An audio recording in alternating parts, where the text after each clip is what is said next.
The rain gently fell as Gordon sat outside the works, waiting to have his firebox repaired. He was feeling very upset. A couple of days prior, he had messed up twice in front of the Fat Controller. First the wheel slipping, and then the smoke screen, and spoiling the Fat Controller's hat, he hissed to himself. Oh, I am a disgrace. Although Gordon had made up for those incidents, he was still feeling very sorry for himself. Not only that, but the thought of replacement stressed him out to no avail. He was an old engine at this point, and earlier that week, Donald had mentioned to Gordon about a high-speed diesel on the mainland that could match the fastest steam engine's speed record with ease. Now, Sir Topham Hatt had allowed this so-called high-speed engine to come to Sodor, which in Gordon's mind meant that he was considering a new express engine. Of course, Gordon got it wrong, but all he could stress about was the future of his career. Worse still, his thoughts got louder and louder. The yard was unusually very quiet. Gordon could only sit in silence with his thoughts. Just then, he was interrupted by a shrill whistle. Edward puffed up alongside. He had arrived for his annual checkup. "Good evening, Gordon," he said. Gordon didn't reply. He just smiled at Edward for a brief moment, then stared down at the ground. The old, experienced Edward immediately knew something was wrong. "All right, what is it?" he asked. Gordon perked up.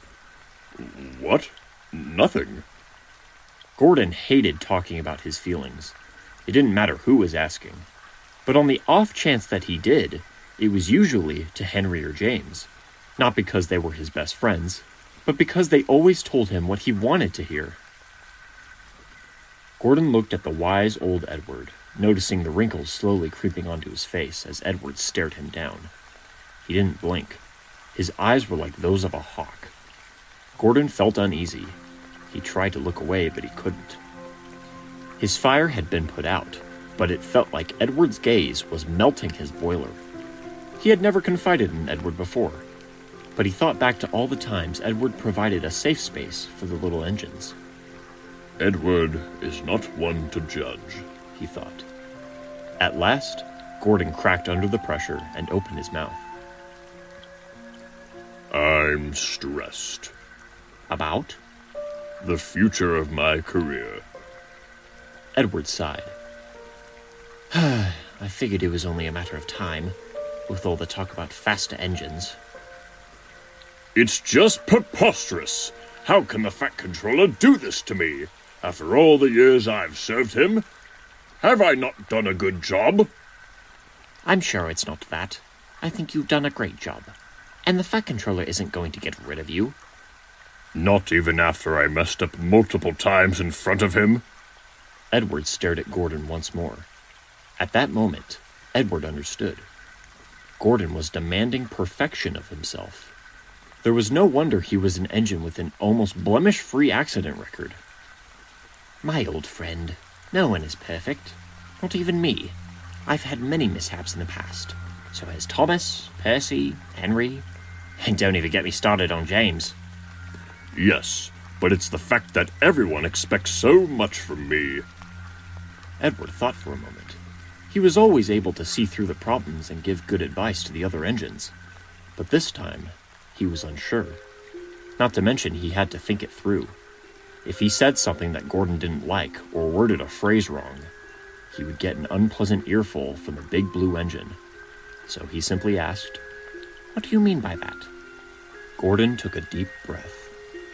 My family, he said. My Doncaster brothers are all gone, except for one.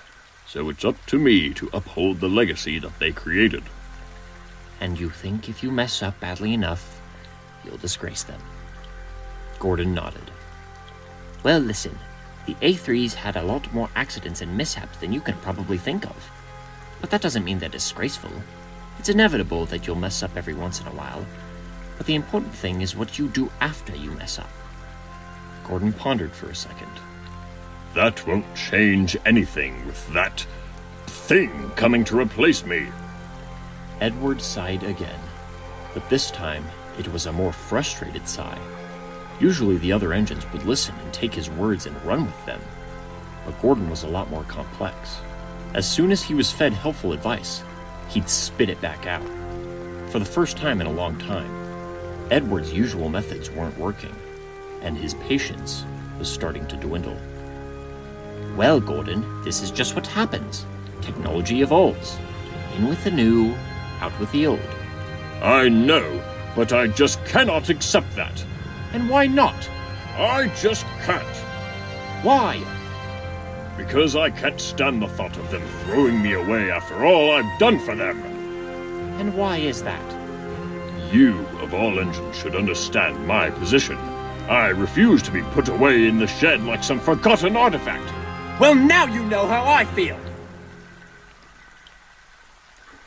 The silence that followed was deafening. Gordon had never heard Edward raise his voice before. He looked away, realizing he had finally struck a nerve. The silence only lasted for a brief moment. I'm sorry. I shouldn't have shouted like that. What do you mean by knowing how you feel? You, of all engines, should know. Gordon was taken aback by Edward's words. He looked down at a puddle directly in front of him. He thought back to when he first arrived on the railway, back to when he was first painted blue.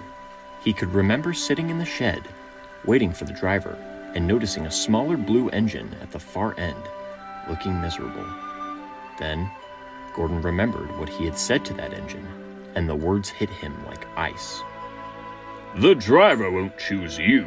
He wants stronger, faster, modern engines like us. Gordon looked down at the puddle once more. The rain had stopped, and the distorted ripples in the water subsided, revealing his reflection. Gordon could now clearly see the wrinkles creeping up his own face. Then he looked back up to meet Edward's gaze again. The two stared at each other, realizing that they were, in a way, looking at themselves in a mirror to a different time. Edward was looking at what he once was, or at least, what he once wanted to be, and Gordon was looking at what he would eventually become. Back then, I wanted more than anything, just for someone to see me the way they saw you. Why have you never told me this before? Because I despise what I've held back for so long. Gordon blinked slowly. I don't understand. I have had to endure relentless amounts of ridicule for so many years. I don't like to address it because I hate being a burden for someone else, especially since I am relied on by so many people and engines. What would they do if they saw me in a state of vulnerability? Throughout all my years, I have learned that in the end, the only person that can defeat your own demons is yourself. So, I never ask for help or advice, because it is my responsibility. Gordon was shocked. The thought of replacement was gone. All he could think about now was how much torment he and the other engines had put Edward through. He wanted to apologize, but he just couldn't get it out. He felt like he had no voice. It was as if he was choking on his own cinders. Edward continued. Sometimes the thoughts in my head get too loud, and there's nothing I can do about it. I just wish it would end. Even though I don't show it sometimes, I really do care for you, Gordon. We're a family, and I hate seeing you in this position. It pains me to see you with all these negative thoughts. I just don't want you to end up like me. Gordon, now struck with sorrow and guilt, finally developed a better understanding for Edward's character. And seeing him in such a sorry state made him almost sick. He felt his eyes tear up for a brief moment, but he quickly collected himself. Thank you for supporting me, despite all the bad things I've said. That's all right. As the two engines sat together, the clouds parted, revealing a beautiful sunset. As the sun slowly dipped behind the hills, so too had the turmoil between the two old engines. Both had a better understanding of each other, and they had started to find peace within themselves. I just want to make my family proud. I'm sure your Doncaster brothers are proud. I wasn't talking about them. Edward looked at the big blue engine with a warm smile beaming across his face. Just then, a workman called out from inside the works. All clear. We're ready for you. Edward then let out a small wheeze of steam before going into the works. I never had a choice to decide my future, but you still do. So whatever you decide to do next, Gordon, make the right choices, and treasure the time you have with the Express. Gordon watched as the workmen began to inspect Edward, with his thoughts quietly circling in his smokebox. After hearing what Edward had to say, Gordon knew that whether or not he would be replaced, he would make it his mission to prove himself once again. Little did he know that luckily, his chance would come sooner than he thought.